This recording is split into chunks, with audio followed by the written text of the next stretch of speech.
Hello, New Orleans. You're listening to The Sports Coma, your new #1 podcast on everything Saints, Pelicans, and a lot more. And now, here's your host, Big Q and the guys.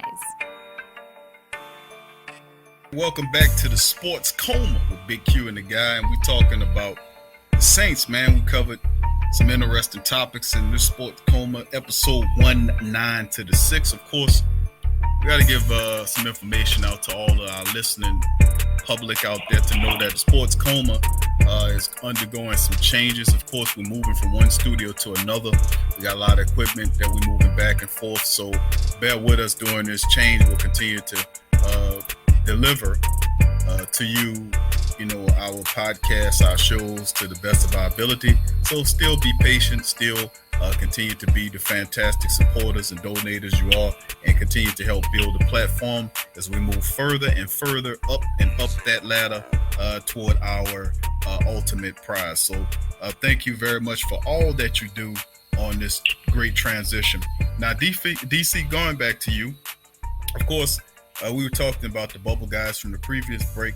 This time around, we're going to get into the Saints' defensive improvements, and this is a very interesting topic, to be quite honest with you, because, the Saints made it an emphasis in the free agency to go after some defensive personnel to improve the defense as well as the draft.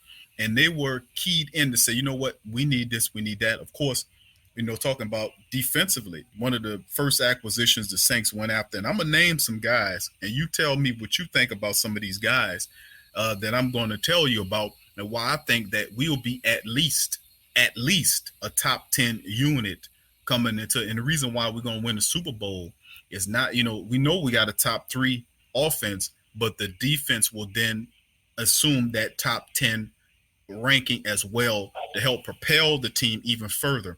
And I'm gonna give you these 5 guys. You guys out there, you Saints fans out there, y'all could chime in too. Please interact with us, comment with us, and talk about these topics as well. Everything that we talked about, feel free to comment on our comment section.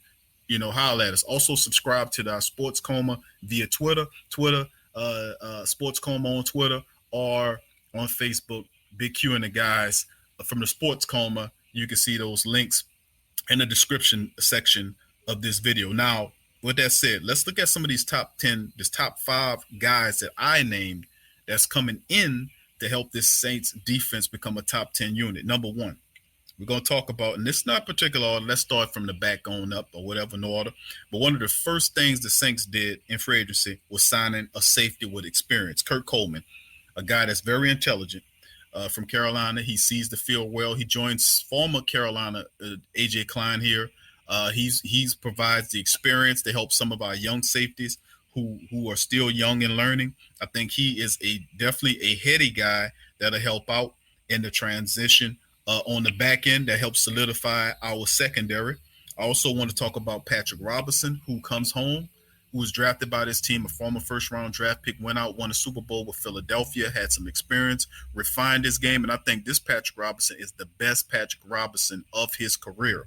We also have him as a nickel back to give that experience as a secondary. So we have the safety in Kurt Coleman, the cornerback, and Patrick Robinson. Also, I want to talk about that's Super Bowl champion too. Yes, sir. Mention that. Right. Yes, sir. Absolutely. Also, and Kurt Coleman played in the Super Bowl. Got to mention that. Exactly. But, that's what I'm saying. You can mention it when you get more into it. I ain't going to cut you off no more. You see how I did that there, huh? But anyway, we're going to talk about, I mentioned Coleman. DC gave the extra information on him. I talked about Patrick Robinson and his ability, but I'm also going to talk about another guy that a lot of people are not talking about, and that's Demario Davis. What Demario Davis will bring as the leader of this defense in terms of inside the middle, the top man, the middle linebacker, is a guy that has longevity. He's going to be there. He's going to play the entire season. He's smart. He's tough, and he's a hard veteran guy. He's almost a homeboy. He's from nearby Brandon, Mississippi. So he comes home. And he's in the prime of his career. He's an excellent addition. We didn't see Demario Davis coming, but it was a stellar signing. The Saints for the last 3 years have just been signing linebackers, destroying linebackers, veteran linebackers at the linebacker position. And I think this year, throw it all on the wall. right, and something gonna stick. Mario Davis is definitely gonna stick. So, and then of course, I'm just gonna throw one more guy out there. I'm gonna talk about the Saints in the draft, going after this guy, giving up a first-round draft pick this year and next year to move up to select Mr. Marcus Davenport out of San Antonio of Texas. Now, what's interesting about this is the fact that this guy is a pure pass rusher. He will provide the pass rushing opposite off the edge of Cam, whether it's coming in a reserve capacity behind Alex Okafor, or you can flip-flop that, whatever the case may be. With his addition, along with Daniel Onyemata's maturity, I believe Onyemata is going to take the position from Tyler Davison this year, and he will provide a good bull pass rusher stuffer next to Sheldon Rankins and solidify their Saints defensive front four. Along with Davenport and Cam, I think the Saints defense will really take that step inside the top 10. DC, that was a mouthful. Now you comment on that and even add a player if you want to, if you can, brother. Well, I'm going to start off with my added player, because there's one guy you forgot about. He's not necessarily an addition, but he kind of is. Alex Anzalone. Set out all last year. Until we got Mario Davis, in my opinion, is probably the best athletically linebacker we had at the position. He's going to make a very huge impact. He's just like A.J. Klein, knows what to go with and knows for the ball. Always was around the ball. He made a lot of plays in the 4 weeks that he played. He looked horrible the first 2 weeks of the season, but he looked amazing. So Alex Anzalone is another name you got to throw in there. Kurt Coleman to me was big. Now with Kurt Coleman out there, that play that you're seeing with Mr. Williams, I don't think that would have happened with a Kurt Coleman out there, a veteran safety with that type of experience. A safety is pretty much like the quarterback or the secondary on the back end. So it's very, very big that we got somebody with that type of experience that has the brain to be able to put everything together, and also has the chemistry.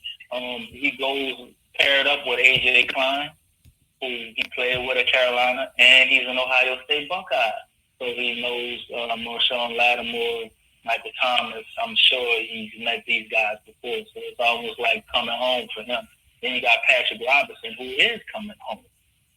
Very good cornerback. He was actually pretty good when he was here. He just was not a number one. We tried to make him a number one, and he wasn't very good. And we had some other cornerbacks and kind of let him go. To me, I was kind of sad to see him go. I thought he wasn't as bad as the rap that he got here, and he went to Philly, and he showed you that. So he's the number 3 overall slot cornerback in the entire league last year. And I think adding that to what we had, because that was one of the weak areas we had, was showing up a hole, and we're getting some more experience in that secondary, because our secondary is extremely young, which is why I wasn't big on us drafting another cornerback early in the draft in the first round. When me and Big Q talked about that through a lot of our draft conversations.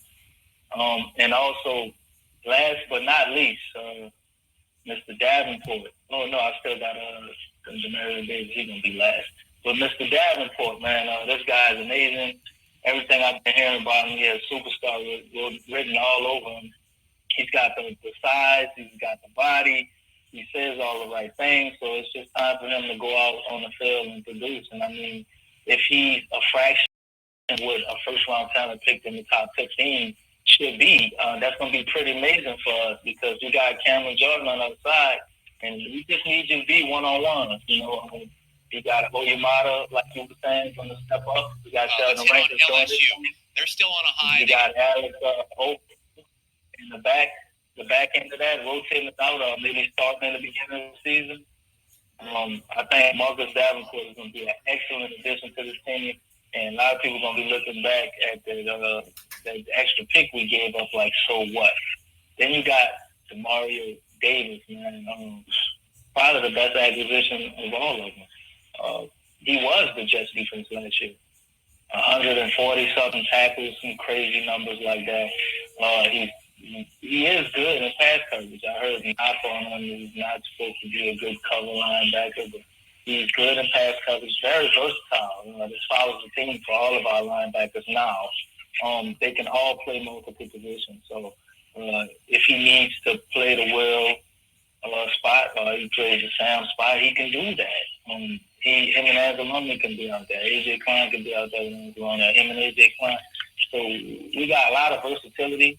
We got the perfect balance between being young and experienced. And I think all those key factors tied to the Saints possibly being the top 5 defensive unit if everything goes according to plan, and we have an excellent run game to keep them fresh, of course. All right, well said, DC.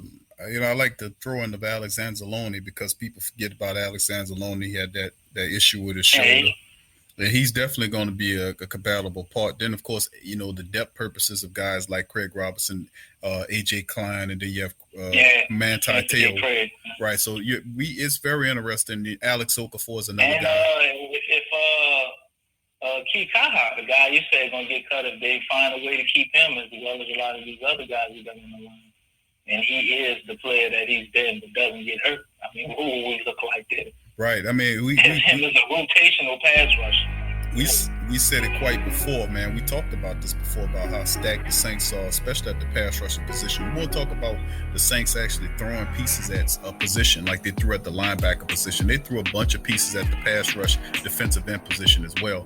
And they've turned in a lot of very solid players that we didn't even mention. You talk about Trey Hendrickson. You talk about guys like El Kadim Muhammad. You talk about guys like George Johnson, who came on off the street and got a bunch of sacks. So, I mean, when it's all said and done, the Saints look good. But anyway, let's get ready. We're about to go into our final break of the show. We're gonna close our Saints talk right there, heading into the break. And I'm excited about the Saints moving forward. Remember, the OTAs coming up this weekend, and then the following weekend we'll be covering that as well on the Sports Coma. Also, stay with us. When we come back, we're going to cover some news from LSU. All our LSU fans out there, we got some news about the Tigers. Stay with us. You're listening to Sports Coma, Big Q and the Guy.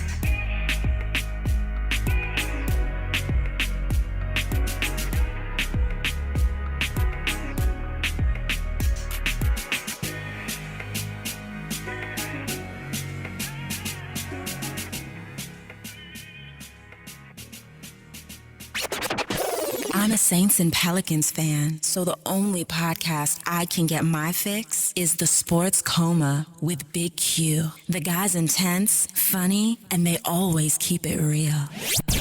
Check out the Sports Coma with Big Q and the Guy.